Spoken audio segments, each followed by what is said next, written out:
Welcome to another episode of the Too Good to Be True podcast. I am your host, Pascal Mayala.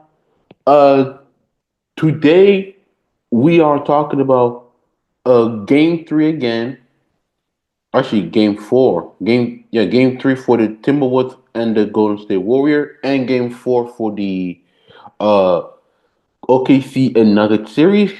So let's talk about it right now. But before that, I hope everybody celebrated Mother's Day in North America. If you did, happy Mother's Day, and let's get right to it. So let's talk about first game three between the Timberwolves and the Warriors. But before that, make sure to subscribe on my podcast, on my YouTube channel, Too Good to Be True podcast. And don't forget to subscribe, like, notify, leave your comment on my video, and let's get right to it. So we had the Warriors versus the Timberwolves in game three. So I didn't do it on my previous podcast. It just released a couple of hours. So we were more focused on game three again, but this time we between the Wolf and the Warriors. So great win for the Wolf, 102 to 97. Anthony Edwards had a great game, like I said, 30 like we saw like in game two, but this one was a little bit different.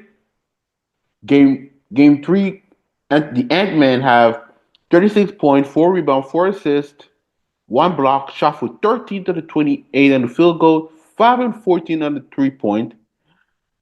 Julius Randle, great game again. I don't know what to say enough for Julius Randle. He had 24 points, 10 rebounds, 12 assists, 3 steals, 10 on the 23 on the field goal, 1 and 6 on the 3 point.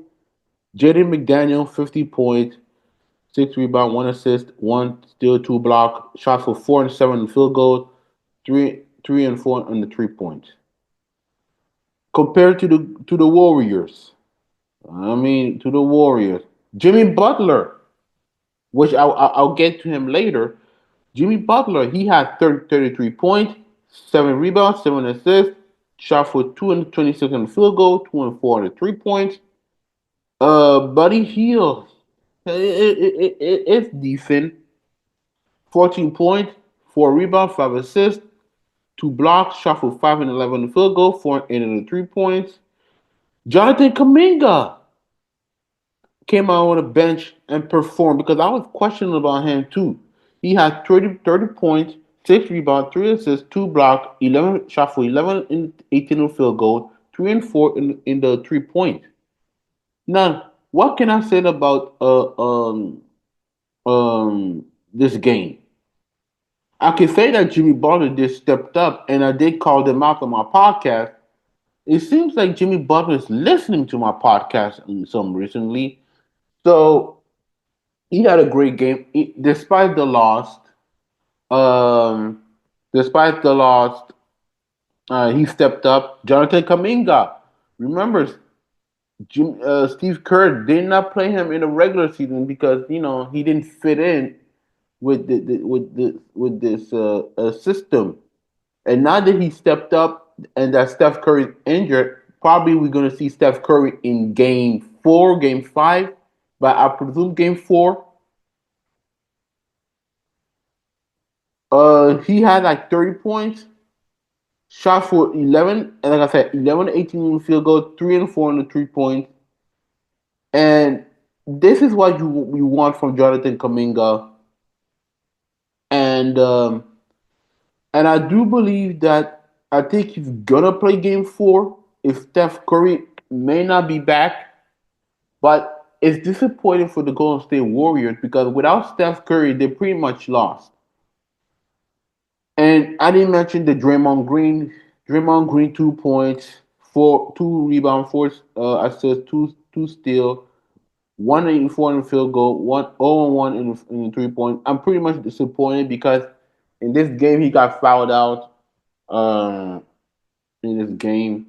I don't know because they need a leader like him, of a Draymond Green, especially on the defensive side. Because Jimmy Butler, as much we want to see playoff Jimmy from his previous year with the Miami Heat, unfortunately, he just took a step back. When I say step back, I mean in a way that not in a negative way, but in a positive way. To not uh, blame him so much, so the media could not blame him. So I understand that part. But this is this game four is going to be necessary for him, for this team, because number one, we don't know when Steph is going to come. We don't know what. Actually, we don't know about uh,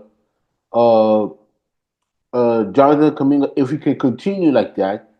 And three, Draymond Green need to really be focusing on the playoff instead of his motion. But if you look at the field goal, at the team field goal, between the Warriors and the Timberwolves,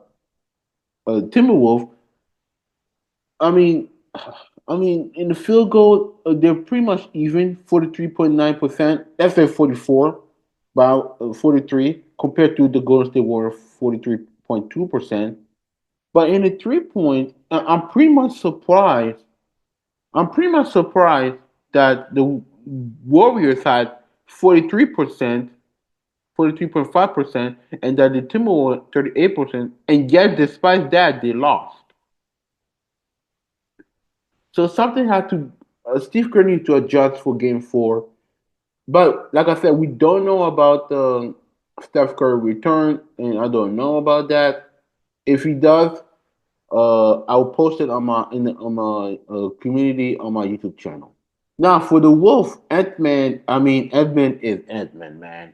Edman is really balling, and if Game Four the Wolf win this, and also they win Game. Well, I think Game 6 at Warriors, or at yes, a game. Yeah, yeah, Game 5 in their home stand, or in home court. I tell you what, Edmund will be the first guy, and I will say this: he'll be the first guy to eliminate LeBron James, Kevin Durant, Bradley Beal, and Devin Booker, and Luca too. So I want Luca, Jokic, and Murray, and now Steph and Draymond and Jimmy. He will be the only guy in the history that eliminated uh, three of the four face of the league of the yesteryear, so that a new era will start. And I didn't say that during my the first round, but I would say now that this playoff is the most important playoff in this year. And when I say important playoff of this year, and I meant it, because you have the new star coming in, the old star fizzling out. So this is going to be very important for this new wave of new superstar. Moving on from this game, we have Game 4 between the Cavs and the Pacers. Hold on. My bad. My bad. What can I say? Game 4 between the Cav and Pacer. Now, but before that, before that, my bad. We talk about the uh, OKC and the Nuggets. So, um, great win for OKC, 92-87.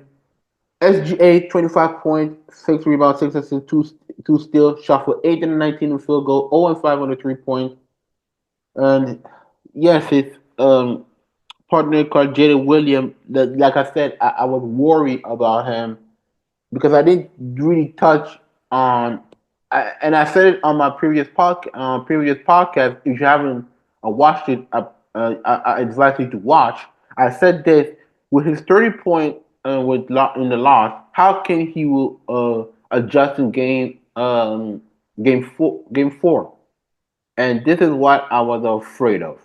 So Jalen Williams got 10 point, yeah,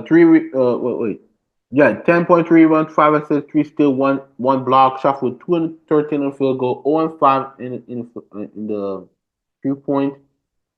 The bench uh, stepped up. The bench has stepped up. Like Alex Caruso got 10 points, 4 rebounds, 2 assists, 3 and 7 on the field goal, 2 and 5 on the 3 point. Aaron Wiggins and Carson Wallace both have 11 points in the game. So it was pretty much depending on the bench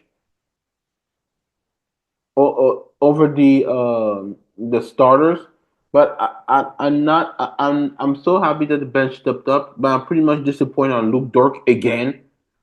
Chet Holmgren, not again, but Chet Holmgren, who got 8 point, 13 rebound, shot for 4 and 10 on the field goal, 0 and 3 on the 3 point. And yes, and also not Jalen Williams, but Jalen Williams are the starting lineup.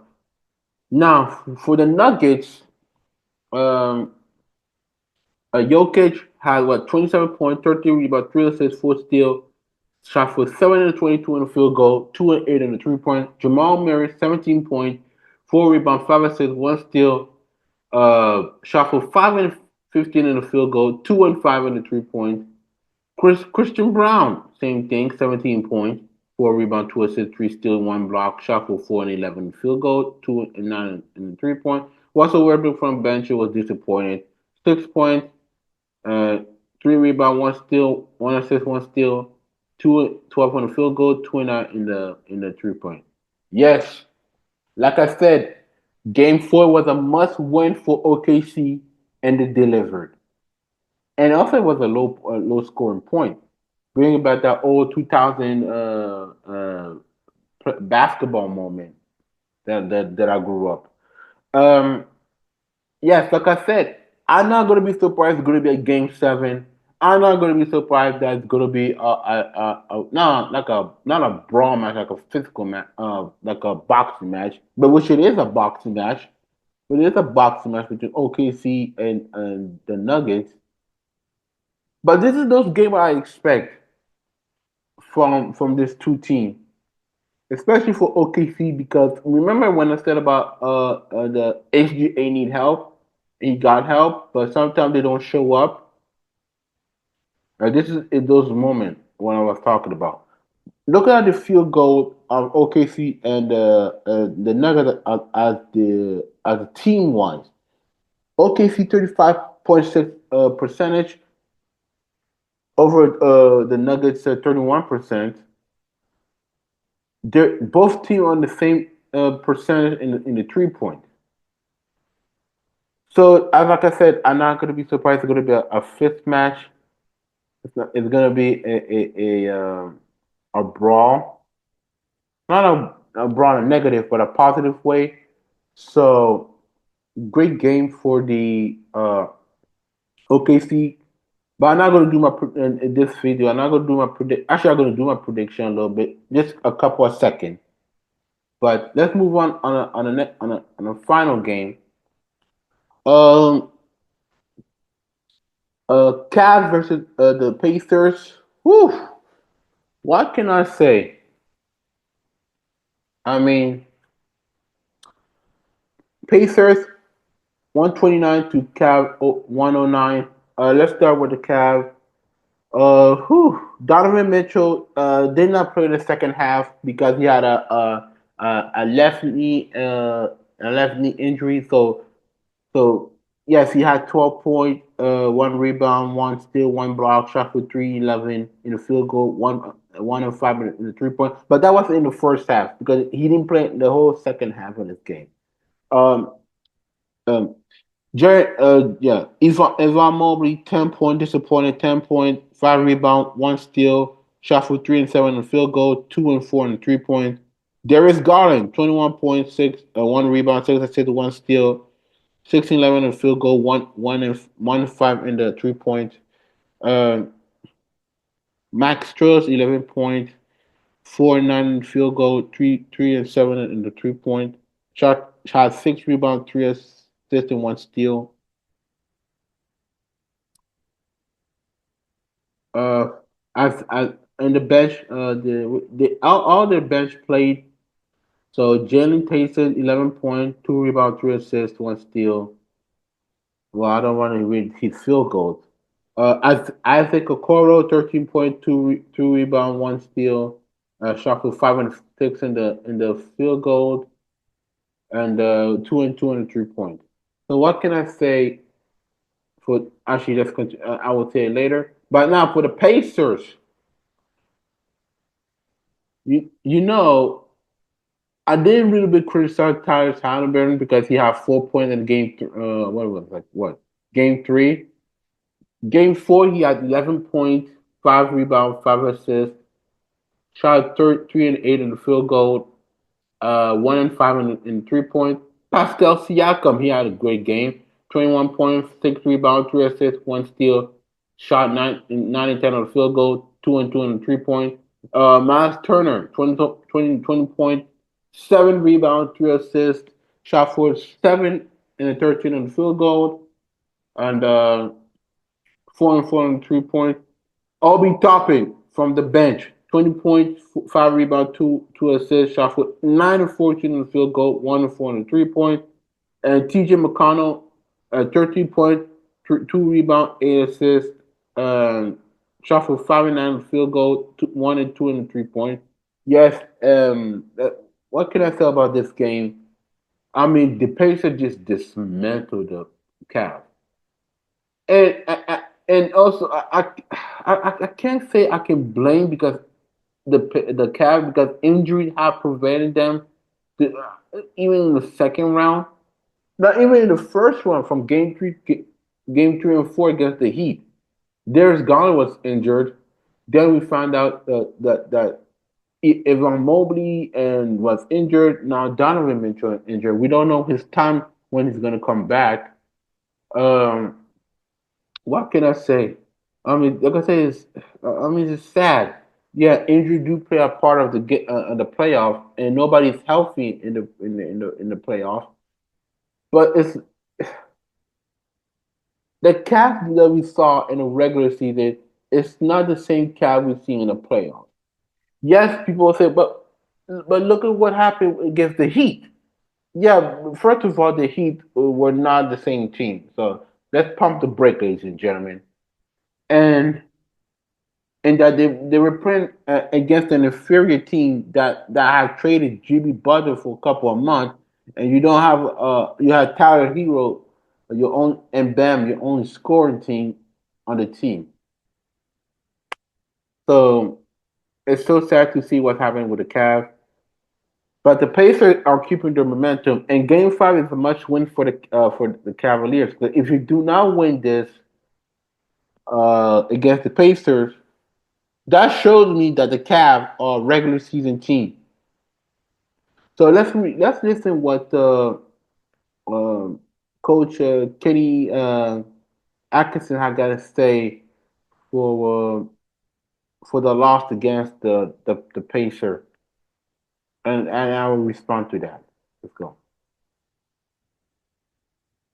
Watch much of the film.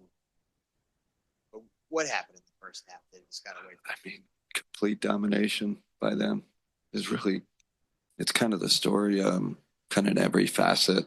It wasn't like, oh, tactics or anything involved. They dominated us in every facet of the game, and that's what got a 20-point game or really 30-point game. They dominated with their force. They raised their game to another level, and we didn't match it. We talked about it. We knew it was coming. I don't know. You try to prepare for these things. You try to prepare your guys mentally, but for whatever reason, like I said, they were at another level. Their force was greater in every sense. There wasn't like, well, this aspect or rebound. I thought it was rebounding, physicality. We were running our offense at the half court. They had us pushed out, couldn't get to our spots. It was really kind of physical domination. Um, you heard as I was watching the press conference, he used the word force. He used the word force on against the Pacers, and yes, it wasn't about strategy. It wasn't no technique, but it's about force. And yes, that Patriot team, you can say what you want about their defense, but their offensive game is tremendous. It's amazing to watch. And like I said, it's a state emergency for the for the Cavs, because if they don't win Game Five, I believe they're at home. If they don't win Game Five, the series is going to be over for the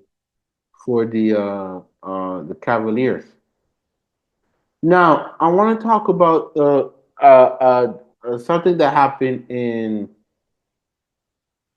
game three between um against the Cav and Pacer. Benedict Mandarin and DeAndre Hunter, they had a little scuffle, which is normal, ladies and gentlemen. And he got ejected from that game. And to me, this is playoff basketball, so I'm not surprised if if he gets suspended for one game. But I don't think he will get suspended. Believe me. But it's playoff basketball, so let's listen uh, the press conference that what actually not press conference. If you haven't seen the video, I will share. I'm gonna share with you guys right now. Give me a couple of seconds. Give me a couple of seconds, and we're gonna see the video what I'm talking about, and watch what my thought is about um this play. So let's watch this, ladies and gentlemen. Very brief rest at the 4:32 mark of the quarter. And now John Goble gets Sam Merrill and DeAndre Hunter. Well, look out. Hunter comes to the defense of Mathurin. Well, you can see something brewing between those two the other night, and that has spilled in and over here to game four. Definitely getting chippy. And this is important to keep your head. We talk about the postseason being about who handles adversity best. Then you got Miles Turner coming over, the shove from the back, coming to the defense of his teammate. And you would expect that they're Alternate, and in the replay center, Justin Van Dyne and Zach Zarba tonight.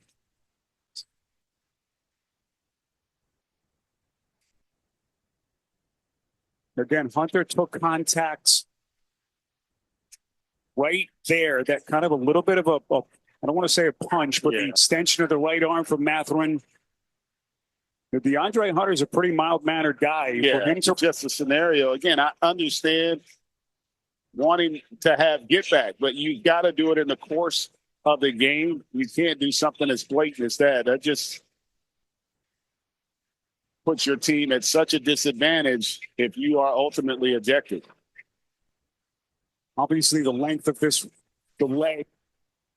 After the personal foul, there's a dead ball contact by Mathurin where he extends a close-handed fist into the sternum of Hunter. He's being assessed a flagrant foul penalty 2 for this act. Hunter is being assessed a technical foul for the push to Mathurin and a technical foul on Turner as well. Therefore, play being resumed with Henderson to a flagrant foul penalty 2 for the Cleveland basketball. So Benedict Mathurin part of what happens, these are divisional rivals. There's a history between these two organizations. But that's also a significant loss if you're. So what am I thought about this? Yes,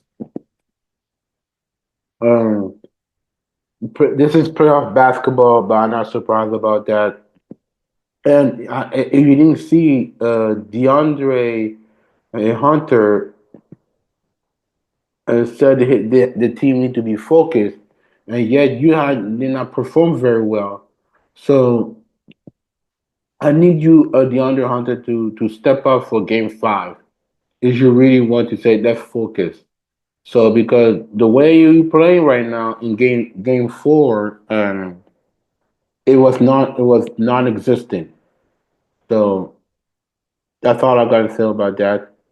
Uh, moving on from that, I have to give uh my prediction for game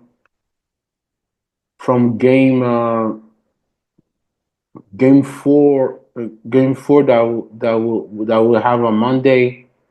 So game 4, we have the Knicks versus the